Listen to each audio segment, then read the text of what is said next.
આજની વાર્તા પિતાનું જૂતું। રાજ એક સફળ બિઝનેસમેન હતો। મોટું ઘર, મોટી કાર, બધું હતું, પણ એક વસ્તુ હતી જે તેને શરમ લાગતી, તેના પિતા। રાજના પિતા એક સાદા મજૂર હતા। જીવનભર મજૂરી કરીને રાજને ભણાવ્યો, મોટો બનાવ્યો। એક દિવસ રાજના ઓફિસમાં મહત્વપૂર્ણ મીટિંગ હતી। તેના પિતા અચાનક ગામથી શહેર આવ્યા। પિતાએ જૂના કપડાં અને ફાટેલા જૂતા પહેરેલા હતા। રિસેપ્શન પર ઊભેલા લોકો તેમને જોઈને હસી રહ્યા હતા। રાજ બહાર આવ્યો અને પિતાને જોઈને થોડી શરમ અનુભવી। તે ધીમે બોલ્યો, પપ્પા, તમે પહેલા ફોન તો કરવો હતો। પિતાએ સ્મિત કરીને કહ્યું, બેટા, તને સરપ્રાઈઝ આપવા આવ્યો હતો। તેમણે પોતાના બેગમાંથી એક નાનું બોક્સ કાઢ્યું। અંદર નવા બ્રાન્ડેડ શૂઝ હતા। બેટા, તારા જૂતા જૂના થઈ ગયા હતા ને? ગામમાં થોડા પૈસા બચાવ્યા, તારા માટે લાવ્યો।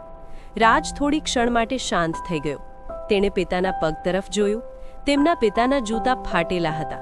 તેમણે પોતે નવા લીધા નહોતા। રાજની આંખોમાં પાણી આવી ગયું।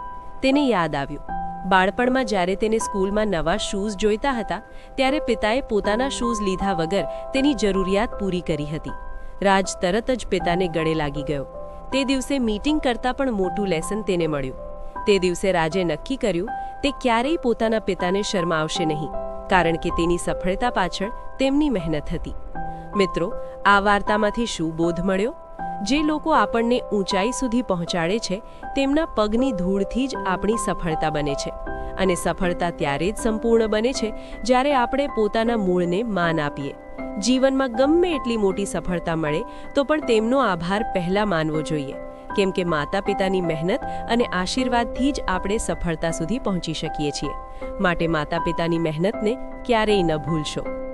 તમને આવી પ્રેરણાદાયક વાર્તાઓ ગમે તો વિડીયોને લાઈક કરો, કમેન્ટ કરો અને ચેનલને સબસ્ક્રાઇબ કરવાનું ભૂલશો નહીં। તમારા મિત્રો અને પરિવાર સાથે જરૂર શેર કરો।